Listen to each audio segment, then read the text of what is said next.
நீலகிரி மாவட்டம் உதகை அருகே போர்த்தியாடா பகுதியில் 2 புலிகளுக்கு இடையில் நடந்த மோதலில் காயமடைந்து சுற்றித் திரிந்த புலி உடல்நிலை பாதிக்கப்பட்டு உயிரிழந்ததாக வனத்துறையினர் அறிவித்துள்ளனர். மேலும் விவரங்களோடு இணைகிறார் செய்தியாளர் அனீஷ். வணக்கம் அனீஷ், விவரங்கள். வணக்கம். உதகை அருகே போர்த்தியாடா பகுதியில் காலில் காயங்களுடன் சுற்றித் திரிந்த புலி உடல்நலக் குறைவு காரணமாக இன்று உயிரிழந்ததாக வனத்துறையினர் அறிவித்துள்ளனர்.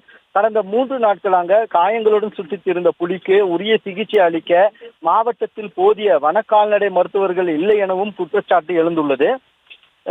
இது தொடர்பாக அப்பகுதி மக்கள் வனத்துறையினருக்கு, அதாவது புலி ஒன்று காலில் காயங்களுடன் இருந்ததாக அப்பகுதி மக்கள் வனத்துறையினருக்கு தகவல் தெரிவித்துள்ளனர்.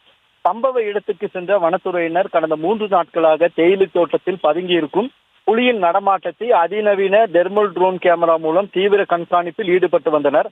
இதனால் பாதுகாப்பு கருதி 2 நாட்களாக தோட்ட தொழிலாளர்கள் தேயிலை பறிக்கும் பணிக்கு செல்ல வேண்டாம் எனவும் கால்நடைகளை மேய்ச்சலுக்கு அனுப்ப வேண்டாம் என எச்சரிக்கை விடுத்து 3வது நாளாக இன்று ட்ரோன் கேமராக்கள் மூலம் புலியை கண்காணிக்கும் பணியில் வனத்துறையினர் ஈடுபட்ட போது புலி எவ்வித அசைவும் இல்லாமல் இருந்ததால் சந்தேகமடைந்த வனத்துறையினர் அருகில் சென்று பார்த்த பொழுது புலி உயிரிழந்தது தெரிய வந்துள்ளது.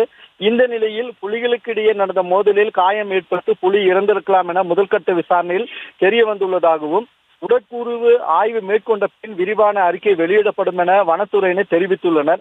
இந்நிலையில் கடந்த 3 நாட்களாக தேயிலை தோட்டத்தில் காயங்களுடன் புலி நடமாடி வந்த நிலையில் உரிய சிகிச்சை அளிக்க போதிய வன கால்நடை மருத்துவர்கள் இல்லாததால் தான் புலி உயிரிழப்பிற்கு காரணம் என பொதுமக்கள் குற்றம் சாட்டியுள்ளனர். சுபா, விவரங்களுக்கு நன்றி அனீஷ்.